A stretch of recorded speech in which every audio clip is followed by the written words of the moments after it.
Alright, ladies and gentlemen, hello. How are you doing today?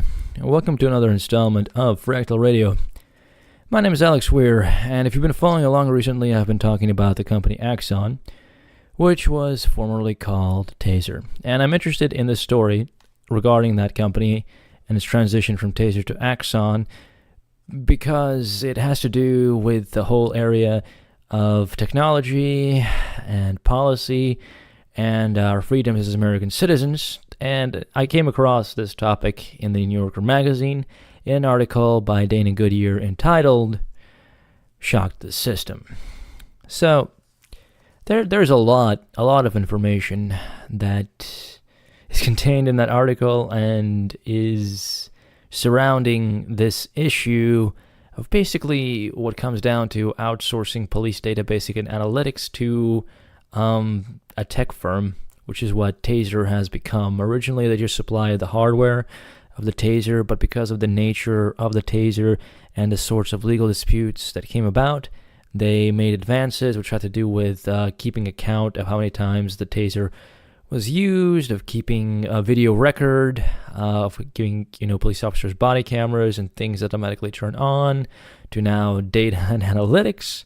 Because when litigation came up, it affected the sales of tasers because departments were looking to use them for XYZ reasons. So then Taser would offer up these, solutions like counters and cameras to make sure that departments had a viable, less than lethal option that didn't jeopardize policing through claims by perpetrators and suspects of police brutality, etc. And it also ended up, helping in some cases vindicate the defendants, the people being accused by the police of doing something wrong, although that's not foolproof, as was pointed out by one of those cases that I think had occurred in Florida, where police officers basically acted for the camera and were beating a man who had already submitted, which was proven to be the case by a building mounted camera that later surfaced in that particular case. So lots and lots of stuff today, as per the article that I had just posted on my website, www.fractaljournal.com. I'm gonna real briefly discuss kind of the monopolistic nature, the almost inherently inevitable monopolistic nature of this kind of business of data collection for an agency, and how it kind of sort of sits right at the precipice of fascism, because fascism in essence is state and corporate power merging together. And I'm not calling Axon fascist. I'm not saying this is an instance of fascism. I'm just saying that when something gets to a certain degree where a corporation and a government service merge, it becomes fascistic and has all the problems that fascistic policy would have. Now, this is the thing. So there was a competitor to Axon called VView, which had body cameras and the like. And originally, I believe that the CEO or the head honcho over at VView had good relations, was a friend of Taser, but then became their competitor, and so complications arose. The thing of it is that Taser now owns VView, and before they even owned it, back in 2016 or so, the New York City Police Department had decided to go with VView systems over Taser system, and Taser had really aggressively pursued that, and here's why. They didn't want VView to get that because Taser is trying to build this SaaS, and in order to do that, they need all the data they can get so that they can implement a really efficient system for mining through data. And if they don't have the largest departments like the Chicago, the LA, and the New York police departments, well, they're not going to be able to create as effective a system because they don't have the big nodes necessary to do that. And so they're almost, this is like, because to me, a monopoly almost has to be due to sheer greed. This is almost like they're a de facto monopoly.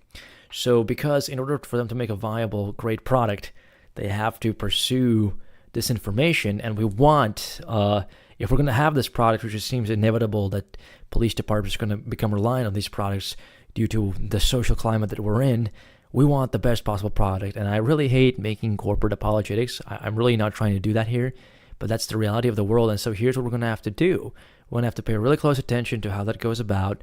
We're going to have to become informed citizens and perhaps create legal frameworks around this, perhaps even to the degree of treating these things as public utilities. People have already said if we need to start treating Facebook and Google, etc., as public utilities because we have a culture institutionalized and enshrined in law of free speech, free expression, etc., which can get hampered when the primary means of communication has evolved into being online via places like Facebook and Google, and so then making them public utilities, etc., becomes more and more of a viable argument. And even if you don't think that that's a viable argument for those companies, for something where we're dealing with public records, as it were, I don't know how accessible they are to the public, but they have a lot to do with public interest because they have to do with criminology, with whether or not someone is going to be deemed a criminal, is going to face persecution, that a company like Axon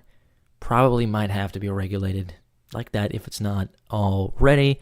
And that opens up the big can of worms of how do we do that without all the problems that would entail.